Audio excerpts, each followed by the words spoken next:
warahmatullahi wabarakatuh. Perkenalkan, nama saya Safitri Puspita Lestari, NIM 19032 11000022. Nah, di sini saya akan menjelaskan tentang poster yang saya buat terkait dengan pemetaan struktur pasar output dan pasar input. Nah, di sini pada pasar output itu terdiri dari pasar persaingan sempurna, pasar monopoli, pasar monopolistik, dan pasar oligopoli. Nah, pada pasar persaingan sempurna ini, karakteristik yang ada yaitu yang pertama, komoditas yang dijual itu bersifat homogen. Nah, dalam hal ini, karena komoditasnya bersifat homogen, nah maka dalam menentukan pembeliannya itu, konsumen tidak tergantung pada siapa yang menjual komoditasnya, melainkan pada tingkat harga komoditas tersebut. Nah, yang kedua yaitu jumlah penjual atau pembeli itu sangat banyak. Nah, di sini karena jumlah penjual dan pembelinya sangat banyak, maka baik pembeli maupun penjual itu secara orang per orang tidak mungkin untuk mempengaruhi harga pasar dari komoditas yang diperjualbelikan.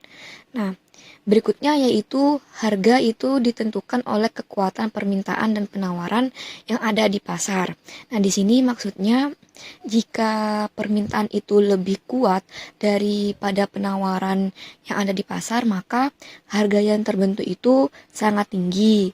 Nah, dan sebaliknya juga, jika penawarannya itu lebih kuat daripada permintaannya, maka harga yang terbentuk itu sangat rendah. Berikutnya yaitu pelaku pasar mudah keluar masuk pasar. Nah, di sini maksudnya jika penjual itu merasa tidak mendapatkan keuntungan, maka penjual tersebut dapat dengan mudah keluar dari pasar tersebut. Nah, yang kelima yaitu pelaku pasar memiliki informasi yang sempurna, yang dimana informasi yang sempurna ini terkait tentang kondisi pasar. Nah, di situ ada gambar grafik atau kurva keseimbangan keuntungan maksimal. Nah, di situ harga yang terbentuk terjadi saat kurva MC itu memotong kurva MR, yang dimana setinggi dengan OP1.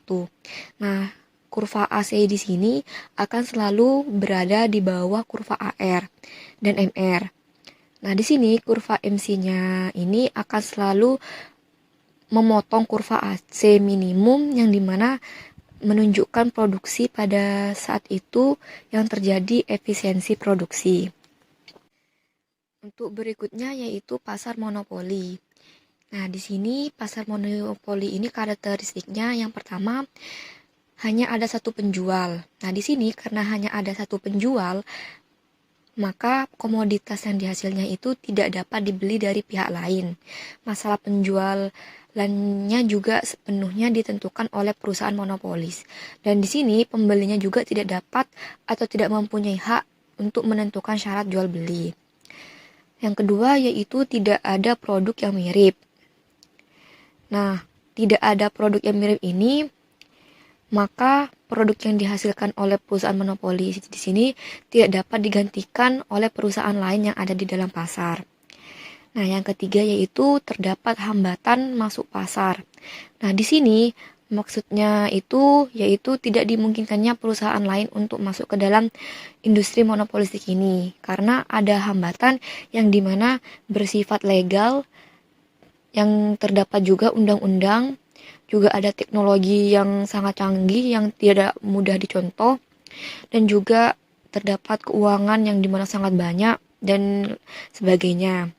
Nah, di sini jadi untuk sepanjang hambatan memasuki pasar itu masih tinggi, maka di sini perusahaan monopolis ini itu masih tetap mampu untuk mempertahankan status monopolinya.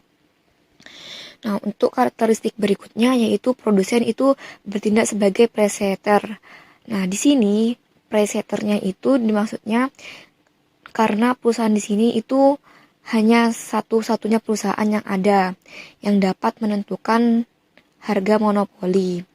Berikutnya yaitu pasar monopolistik. Nah, di sini pada pasar monopolistik ini karakteristik yang pertama yaitu terdapat cukup banyak pengusaha. Nah, di sini banyaknya pengusaha di pasar persaingan monopolistik tidak sebanyak seperti dalam pasar persaingan sempurna. Nah, di sini perusahaan dalam persaingan monopolistik itu mempunyai ukuran yang relatif lebih sama besarnya. Yang kedua yaitu komoditas berbeda karakteristik. Nah, yang di sini merupakan sifat yang penting untuk membedakan antara pasar persaingan monopolistik dan pasar persaingan sempurna. Kalau di pasar persaingan sempurna itu produksi yang dihasilkan oleh perusahaan itu serupa sehingga sangat sulit untuk membedakan komoditas yang mana yang dihasilkan oleh perusahaan masing-masingnya itu. Nah, kalau di perusahaan monopolistik ini, komoditasnya itu memiliki karakteristik yang berbeda. Nah, yang berikutnya yaitu perusahaan itu memiliki sedikit kekuasaan untuk mempengaruhi harga. Nah, di sini karena pada pasar monopolistik ini memiliki banyak perusahaan. Nah, di sini kekuasaan untuk mempengaruhi harga oleh perusahaan monopolistik itu diperoleh dari sifat komoditas yang dihasilkannya yang dimana memiliki karakteristik yang berbeda. Berikutnya yaitu rendahnya hambatan memasuki industri. Nah, di sini jika produsen itu merasa untung, maka produsen itu dapat dengan mudah memasuki pasar monopolistik. Nah, yang terakhir yaitu persaingan promosi itu sangat aktif. Nah, di sini persaingan promosi ini sangat aktif karena dengan promosi itu maka banyak memikat para pelanggan. Berikutnya yaitu pasar oligopoli. Nah, di sini pasar oligopoli ini memiliki karakteristik yang dimana pertama menghasilkan komoditas standar atau komoditas yang berbeda corak. Yang kedua itu kekuasaan menentukan harga, ada kalanya lemah dan ada kalanya sangat tangguh. Yang ketiga itu pada umumnya perusahaan oligopoli juga perlu melakukan promosi iklan yang insentif yang dimana terutama untuk perusahaan oligopoli yang menghasilkan komoditas yang berbeda karakteristik. Pada kurva tersebut menunjukkan kurva maksimasi keuntungan. Nah, di sini misalnya pada mulanya MC0, maka untuk memaksimumkan keuntungan MC0 ini harus sama dengan MR. Nah, keuntungan maksimum ini dicapai apabila harganya itu sama dengan PO dan jumlah produksinya itu Q0. Berikutnya yaitu pasar input. Nah, di sini pasar input ini merupakan pasar yang dimana menjual faktor produksi atau yang sering disebut input yang dimana akan digunakan untuk kegiatan produksi komoditas. Nah, di sini faktor produksinya itu dapat berupa tenaga kerja, kapital, dan bahan baku. Nah, pada permintaan input perusahaan persaingan sempurna, itu memiliki ciri atau faktor-faktor yang harus diperhatikan. Yang pertama yaitu tambahan biaya harus dikeluarkan oleh perusahaan karena menambah penggunaan tenaga kerja. Yang kedua yaitu ada tambahan penerimaan yang diperoleh dari tambahan pemakaian tenaga kerja. Nah, di sini penambahan pemakaian tenaga kerja akan menambah jumlah output yang dapat dihasilkan perusahaan. Dan yang ketiga yaitu berlaku kaidah yang dimana disebut the law of diminishing marginal return.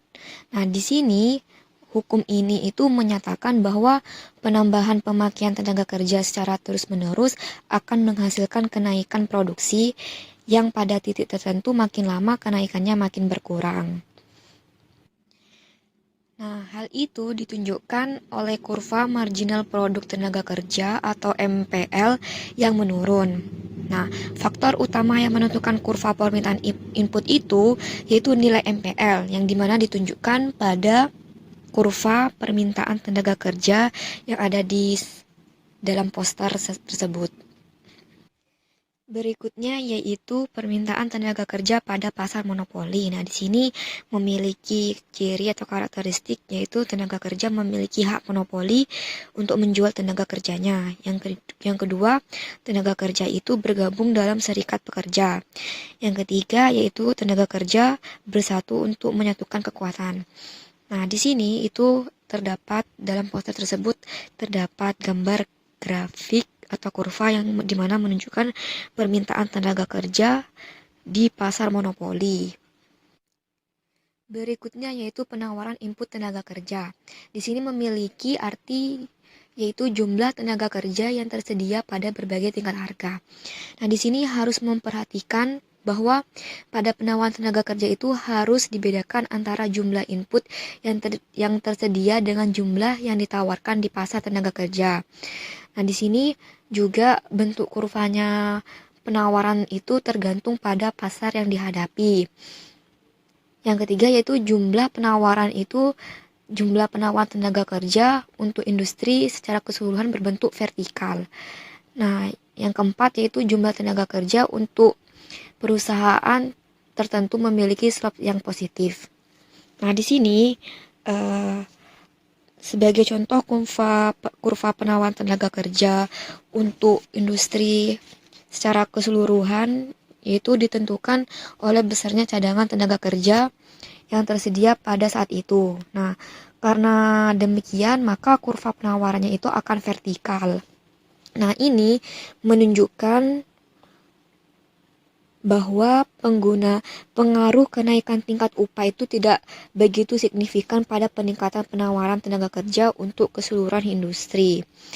Mungkin cukup sekian dari saya. Terima kasih. Wassalamualaikum warahmatullahi wabarakatuh.